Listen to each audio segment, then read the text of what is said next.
Welcome to the Tournament Poker Edge podcast, brought to you by TournamentPokerEdge.com, the only podcast dedicated exclusively to poker tournament strategy. Now here's your host, Clayton Fletcher.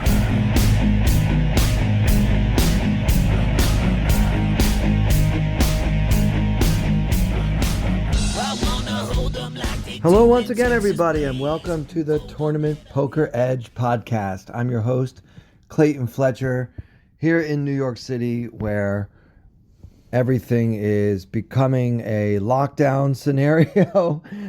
Broadway theaters are closing. Everything is, the museums. The mayor has said that we can't have more than 500 people in one place. Fortunately, none of the places where I perform are over 500 people, at least not in New York.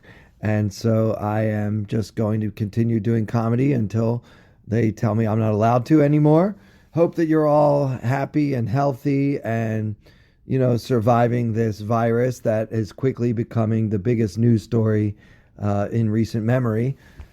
Anyway, who knows whether there will be a 2020 World Series of Poker at all.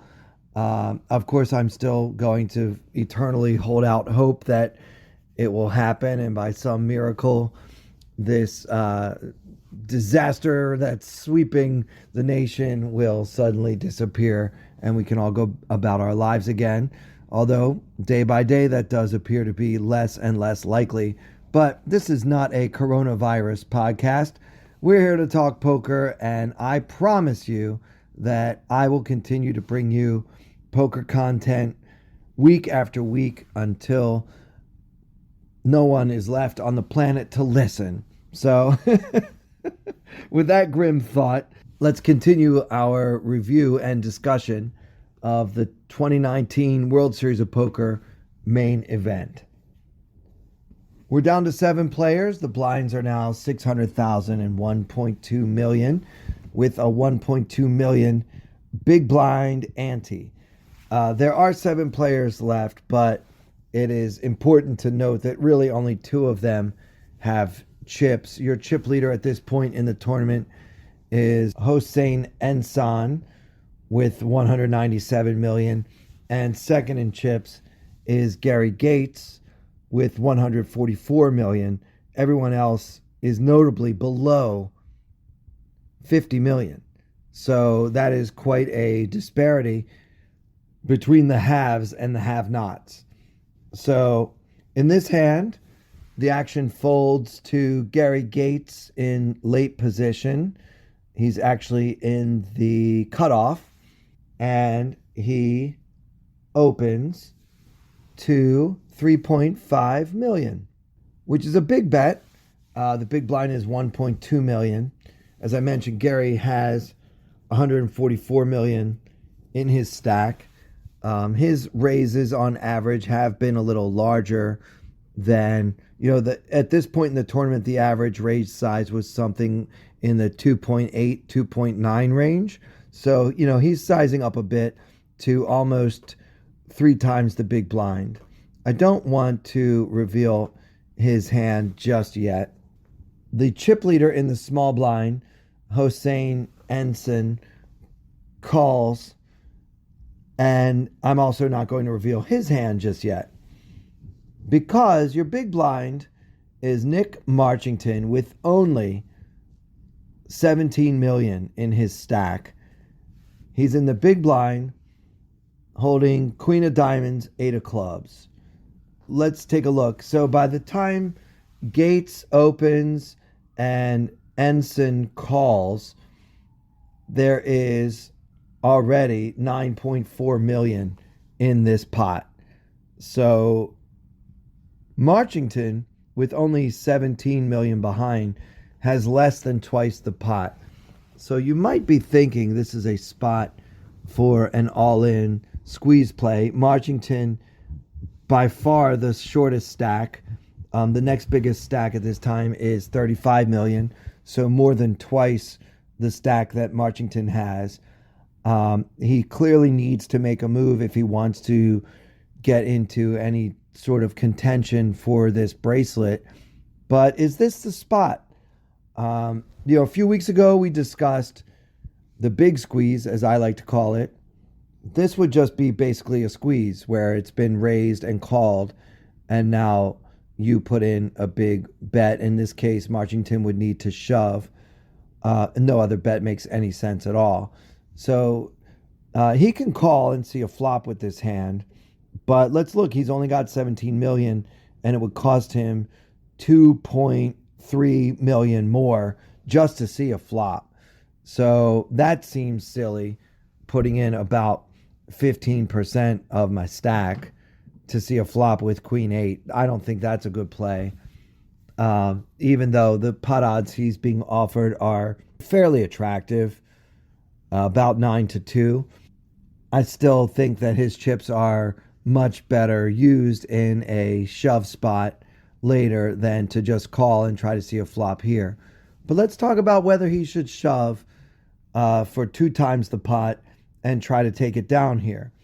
Well, there are a few reasons why I don't think that's a good play. First off, the 2 players who are in the pot already are the chip leaders, and calling this 17 million shove would mean far less to them than it would be if, say, a couple of the other players with like 40 or 50 million had gone in. I mean, in Enson's case, calling for less than 10% of his stack, and in Gates's case, just over 10% of his stack. So he's likely to get called by one, or more likely both, of his opponents, who would then probably do what we call the cooperation play, which is basically check it down all the way to the river and try to bust Marchington together. So that's why I don't think this is a good spot. But it does make sense to at least consider the play, because Marchington is in a position where he should be looking to shove and try to either double up or take it down. If he could possibly double up, he'll be right back in the thick of things as far as those that are contending for 3rd place at this point. And as we've seen in many, many final tables over the years, anything can happen from there. But I just don't think his hand is strong enough. And this is particularly true in the case of Gary Gates, who really has been patient and tight, and he's not opening from late position, even with hands that probably most of the books, websites, and solvers would suggest you should open. He's actually been tighter than that.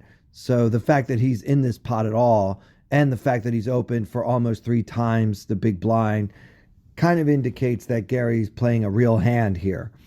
So with that in mind, it wouldn't make sense for Marchington to try to bluff him off of his hand pre-flop. Gary's got something, and he's probably going to call, at least. Another case for not taking this spot is, although Enson is the prohibitive chip leader at this point in the tournament, he hasn't really been splashing around. His call from the small blind, therefore, shows a certain amount of strength, maybe more than a call on his part from the big blind. And because of that, it feels like Marchington's best play is throwing the queen 8 offsuit away and trying to find a better spot later. Now, it does hurt to have to pay the big blind and the big blind ante and then throw away your hand getting 9-2 on a call. But that is the correct play for Marchington in this spot.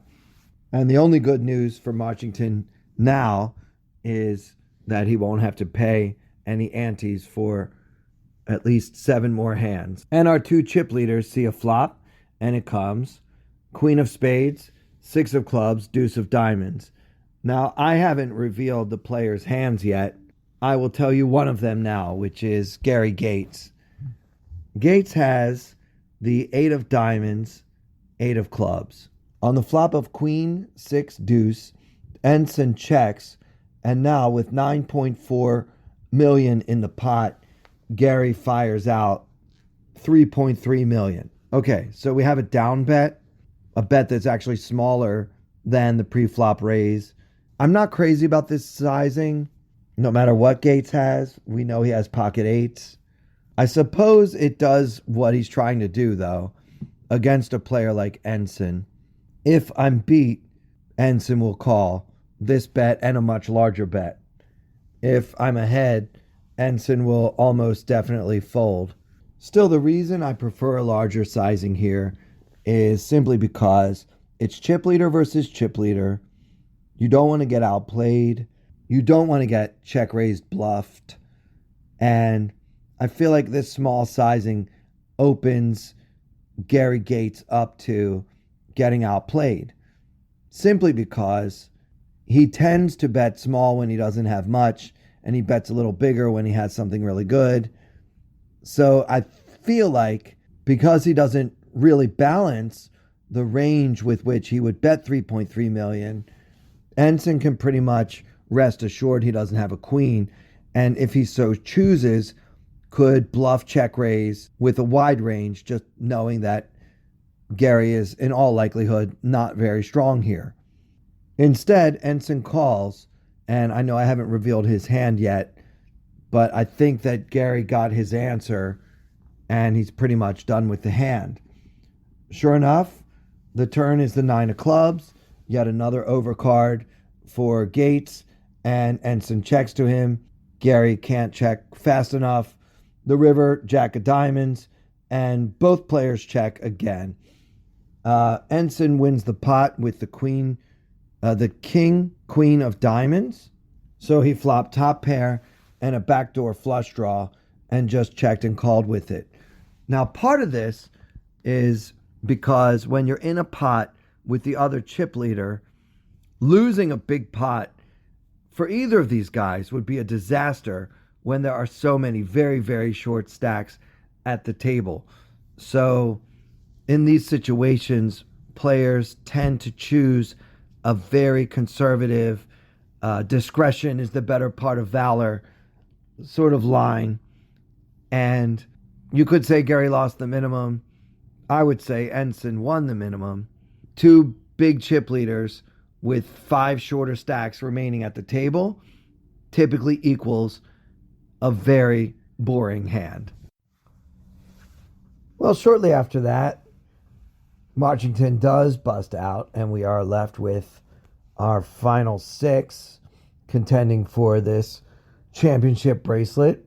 And under the gun is the well-known Canadian Alex Livingston with 5 of diamonds, 4 of diamonds under the gun. He's got 48 million in chips, which is good for 3rd place out of 6. But really, we still have just the 2 halves and then the 4 have-nots. But Livingston's stack is the largest of the have-nots. So he decides to open from under the gun, which at a 6-handed table is actually the hijack position.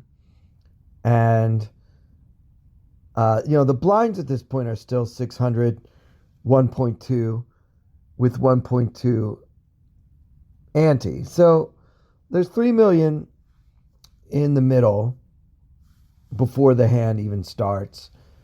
And Livingston has 48 million. So that means his M is 16. So he's in fine shape. But the problem with this play, for me, is the other players that are likely to get involved with him here, many of them have 30 million, 32 million, 35 million in their stacks. So there's just not really a case to be made for opening this hand.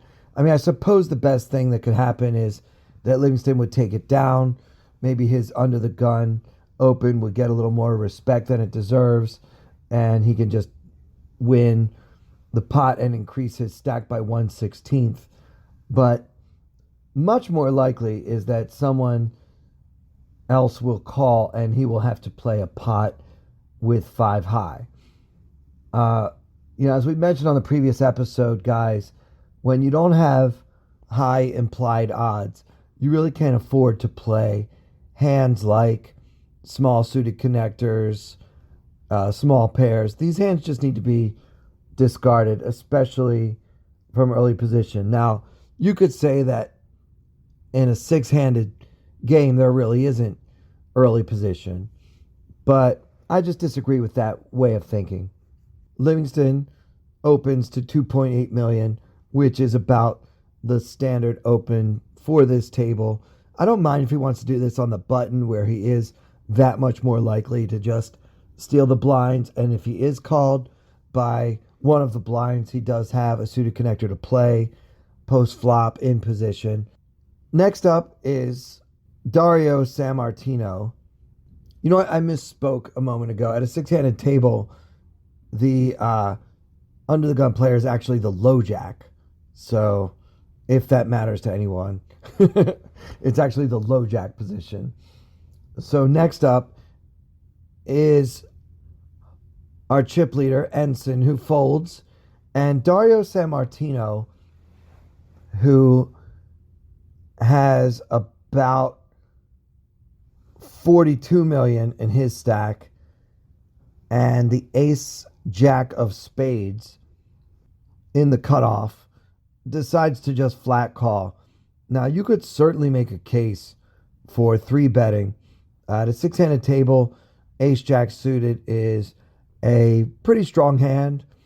Certainly, Alex Livingston has been probably the loosest player so far at this final table, and so it's just that much more likely that ace jack of spades is actually good in this spot. You also kind of set yourself up for some bad news behind you if you just call here. I don't think folding is really an option. His hand is just too strong. I understand wanting to try to keep the pot small pre-flop, in position. You know, he's here in the cutoff, and assuming the button folds, he will have position for the rest of the hand. But with these stack sizes, I think it's more important to be decisive and, you know, just pull the trigger when you need to. So I think in Sammartino's shoes, I strongly prefer a 3-bet, but Sammartino does decide to just flat call. Next to act is Kevin Maas on the button. He 3-bets here. I don't want to say what he has yet, but he 3-bets to 6.6 million, which is a tiny 3-bet. Certainly by now, Maas has shown himself to be an amateur player. He's done some very goofy things like asking people how much they have in their stack repeatedly before folding, hands that he was 100% always folding anyway. And I mean, at the final table, when there's no reason to stall because there are no other tables to wait for, and just, you know, various things like that that sort of indicated to me that he was an amateur player. And I think that Sammartino, with all of his pedigree and experience, almost certainly picked up on that as well. So he 3-bets to 6.6 with a hand I don't want to reveal just yet. So Maas with the tiny 3-bet, and then it folds to Gary Gates in the big blind holding pocket sevens. Now this is a really odd spot for Gates. He has a big stack, but all the other players that have elected to get involved in this pot so far have small to medium stacks. And so it's just, do I want to try to get all in against one or more of these players with just pocket sevens? You can make a case for just move all in. Maas has put in 6.6 after a raise and a call. So at that point, basically the effective stack is Alex Livingston with 48 million. Do you want to take a flip or hope that it's a flip for 48 million, or just stick it in and hope that everyone folds? But if they do call, you will sometimes have a flip with your sevens. I think in Gates's shoes, I don't really want to jeopardize my chip position. I'm in good shape right now. I've got the second biggest stack with 6 players left, and the other 4 aren't that close to me. So I think in this case, I agree with Gates's decision to just fold. The original raiser, the under the gun raiser, Alex Livingston, is in a really tough spot here with his 5-4 at diamonds. First off, he's getting an unbelievably attractive price to just call here and try to see a flop. The problem is that Sammartino can now put in a 4-bet if he wants, and that would put Livingston in just a terrible purgatory for 5-4 diamonds. So he's got to have at least some concern about that. Now, that doesn't mean that Livingston should never call here. Getting the price that he's getting, I mean, there's, what is that, 11? There's like 13 million in this pot already. And it only costs him another 3.8 million to call. So obviously, calling is certainly an option here for Alex Livingston, even if sometimes he will later have to fold when Sammartino shoves. Instead, Livingston folds, and I can't blame him for folding now, but I wish he just would have folded when he first had the decision under the gun. You know, I feel like this is happening a lot in poker. People aren't adjusting their ranges enough for the stack sizes at the table. They're just like always playing 9-8 suited, 5-4 suited, ace-3 suited, no matter what the circumstances or no matter what their position. And I believe that is a hole in many modern players' games. Now the action is on Sammartino, and for him, you know, with the ace-jack suited, it's just an easy call. You know, you're getting like 4-1 pre-flop against this tiny 3-bet, and there's just no reason to 4-bet such a playable hand. And you know that you'll see a flop as soon as you just chuck in the extra 3.8. But for reasons that I will never comprehend, I can assure you, in my life on earth, Sammartino folds the ace-jack of spades. I don't get it. I just don't get it. Maz wins a very nice pot with his little miniature 3-bet here. And by the way, he only had King of Hearts, Queen of Clubs. A few hands later, not much has changed. We still have the two halves, Gates and Ensign, with basically all the chips, and then the 4 have-nots. So just a few hands after the last one, it's folded around to Gary Gates. At this point, he has 150 million in his stack, and he's got the ace of clubs, 4 of hearts in the cutoff. So 2 folds to Gary, only 3 players behind him, and he's got ace 4 offsuit, and he lays it down. Now this is excessive conservatism on one level, meaning that even when you have chips at a final table, you still need to put pressure on the shorter stacks, and you do need to open the hands that you're supposed to open. I don't think that ace 4 is a fold in anyone's book, but the case for doing so is that Gates probably knows that several of his opponents yet to act have a skill advantage over him. Alex Livingston on the button could put him into some very difficult spots. Livingston now with 49 million, by the way. The chip leader in the small blind hasn't really gotten out of line, but he does seem to like to call a lot pre-flop, which wouldn't be a disaster, by the way, for Gates if he gets called, because he'll still have the ace 4, which is a perfectly playable hand, especially versus the blinds. The real problem, I guess, for Gates, and the case that I can make for folding ace 4 here, is that Dario Sammartino is a very established, accomplished, and fearless professional player, and he's in the big blind with 32 million.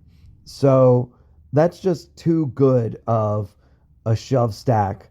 So if Gates makes his typical open to close to 3 times the big blind, Dario will probably have a profitable shove with a lot of his hands. If Gates made this fold for that reason, I would just say good on you, because that's really thinking about the big picture and the likely outcomes. Because of Dario's specific stack size, 32 million, he's unlikely to just call, and he'll be more inclined as the short stack now to go ahead and try to get back into this tournament by shoving it, especially if he thinks that Gates has a wide opening range here from the cutoff. So because Gates is so likely to have a skill disadvantage versus whoever calls, be that Livingston, Ensign, or San Martino, it actually makes sense to go ahead and fold here. As it turns out, Livingston on the button raises and takes it, and he happens to have pocket kings. Okay, let's jump in and do one more hand here from this very interesting final table. Amateur player with a Chicago Cubs hat on, Kevin Moss, now the second shortest stack at this six-handed final table, raises on the button to 2.6 million with ace of spades, jack of spades. So yeah, obviously ace jack suited on the button, we want to open. And now Zen Kai from the small blind 3-bets to 7.7 million with a hand I don't want to reveal just yet, and he's got 35 million behind. I apologize if I just said that Maz had the short stack, because clearly Zen Kai has the short stack in this hand. Everyone folds back to Maz here on the button. I guess that just means the big blind folds. And what should he do here with the ace of spades, jack of spades? Well, that will depend largely on what Zen Kai has in his 3-betting range. Well, let's talk about that, because for many players, they are very suspicious of raises from the button. Most players, I would say, think that all of us raise too much from the button, and so they might 3-bet a little lighter from the small blind than they would from any other position. So in other words, if it's a button open and I'm in the big blind, I would probably be calling with a lot of hands and not calling with many hands from the small blind. This is kind of a basic strategy that a lot of players employ for small blind play. The difference is, in the big blind, you're getting such a good price to just go ahead and call the little open and go ahead and see the flop with a very wide range. Notice he only raised it to 2.6 million. So in the big blind, you could certainly call profitably with a lot of hands and see a flop. And then, have a good strategy of pretty much always checking to the button and then having some bluffs mixed in with your value raises and calls and all that. We all know how to do that. But from the small blind, it's much more convoluted. For one thing, if I just flat a lot from the small blind, now I'm offering the big blind ridiculously attractive odds, and then I will be forced to play a raised pot from out of position, from worst position, with two opponents. Not flatting from the small blind makes a lot of sense strategically, especially if you feel like your 3-bets will get through a lot. So if you think the big blind isn't ever going to 4-bet light, which hardly anyone does really, and if you really have reason to believe that the button is opening with a wider range than 3-betting with lots and lots of hands ends up being profitable as an exploitative play versus most tournament players' basic strategies. So if that's what's going on in Zenkai's mind, then he would probably have a very wide 3-betting range, and that means ace jack is the virtual nuts here. Also, we should look at the pot size. So with 3 million in the pot, Maz made it 2.6 million. At that point there was 5.6 million, and then Kai 3-bet to 7.7 million. And at that point there's just over 13 million in this pot. Now remember, Kai only has 35 million to start the hand. So he's only got 28 million left. I think the play here for Maz is to just go ahead and shove. At a 6-handed table, button versus small blind, if you have ace jack suited beat, let's go. And maybe I can suck out on you. Many of the hands that have me beat are going to have a coin flip.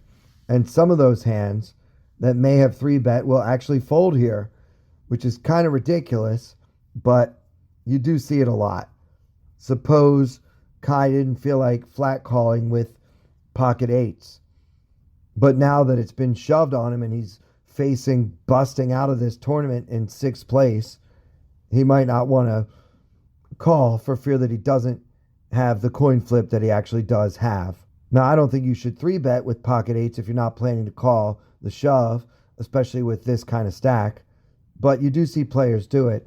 And what we need to try to do, guys, is exploit the tendencies of our opponents. That's why we study each other. I see so many of you at the table staring each other down, but you really don't ever change your strategy. You still play your cards almost robotically. Then why study? And why try to learn everybody's tendencies if you're not actually going to make any exploitative decisions based on what you're observing? You may as well just play like a robot and watch Survivor reruns on your tablet or whatever. So anyway, it's back to Maz, and he just calls here with ace jack suited, and I don't like it at all. I think that it's getting a little silly now. I mean, now the pot has almost 18 million, and Kai only has 28 million behind. So you're leaving your opponent with an SPR of 1.5. And, I would rather just get him all in pre-flop. Or fold if you're really that worried that your hand isn't good. This feels like the classic Andrew Brokus calling is not a compromise. I feel like Maz didn't want to fold and he didn't want to shove, so he called because he just didn't know what else to do. I think this is a 4-bet shove all day, and if I ran into it, I ran into it. I still will be in the tournament even if I lose this pot. Granted, I'll be a short stack with like 6 big blinds, but stranger things have happened. I don't like the call, if I haven't made that clear already. Anyway, there's 17.8 million in the pot. Effective stack only has 28.1 million behind, and the flop comes 6 of clubs, 5 of clubs, deuce of hearts. So it's a total whiff for Kevin Maz and his ace jack of spades. And again, I haven't yet told you what hand Zen Kai is holding in this spot, but I will tell you that on this 6 high flop, he shoves with an overbet of 28.1 million into 17.8 million, and Maz takes almost 5 minutes to fold the ace jack high. Look, Kevin Maz, if you're this sure ace jack is good that you can't even fold on a 6 high flop with no spades, then just get it in pre-flop, and then you don't have to worry about whether or not you're getting outplayed. As it turns out, he finally folds, and he did get outplayed. Zen Kai held the king of clubs, 7 of hearts, so he flopped no pair, no draw, unless you count the backdoor straight and flush draws. Ace jack was good. Kevin Maz knew it, or at least he suspected it. He gets outplayed in this hand, and Zen Kai wins a very nice pot. And after this hand, Kevin Maas found himself 6th out of 6 in chips. So what do we learn from these hands we just reviewed? It really feels like no one's trying to lay claim to this bracelet. Our chip leader is not exactly big stack bullying the table. He's doing a lot of pre-flop calling and playing conservatively after the flop. Our second chip leader, Gary Gates, isn't really a professional player and not exactly the type to bully everybody. So he hasn't really been shoving his stack around either. And these two in the chip leader position, as opposed to the 2018 main event with Michael Dyer driving the action, these two with their conservative styles kind of create a waiting game. It's really just about laddering up and no one's really pulling the trigger. Not really that much fun to watch a final table like that, especially when one of the players, the aforementioned Kevin Maas, seems to be tanking for no reason. I hate watching slow tables, and I hate watching tables where people are not trying to win the bracelet. But at some point, I do think players should think about, I can win this bracelet. I think back to the Martin Jacobson year when he came in with the second shortest stack and made plays, took shots and made moves to try to get back into contention. And then once he did, the fact that he was the best player at the table just kind of vaulted him to the bracelet. But if he had been overly concerned with just trying to ladder up, he may not have taken the spots that he should have taken and then not put himself ever into that position where he might actually have a chance to win the bracelet. At some point, you have to say, you know what? I'm going to go for it here. I'm going to shove this ace-jack right back on this guy. And if he snap calls and turns over kings or ace-king or something, I'm not drawing dead. It's just the right play. I'm shocked at how both of these players played ace-jack suited. Dario Sammartino in one hand, and then a few hands later, Kevin Maas. Ace-jack of spades in both, actually. Kind of fun. Well, anyway, guys, that's going to do it for this episode. I want to thank you again for all of the interaction on Twitter, @Clayton Comic, and, of course, for all of your lovely reviews and ratings on iTunes, Stitcher, Podbean, and wherever else you get your podcast content. So for everyone here at Tournament Poker Edge, I'm Clayton Fletcher. Thank you all so much for listening.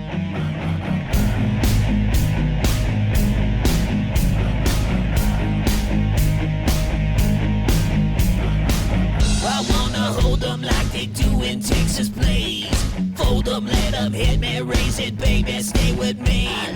Log in intuition, play the cards with babes to start. And after she's been hooked, I'll play the one that's on her heart. Oh, whoa, whoa, whoa, whoa, whoa. I'll get her heart, show her what I got. Oh, whoa, whoa, whoa, whoa. I'll get her heart, show her what I got.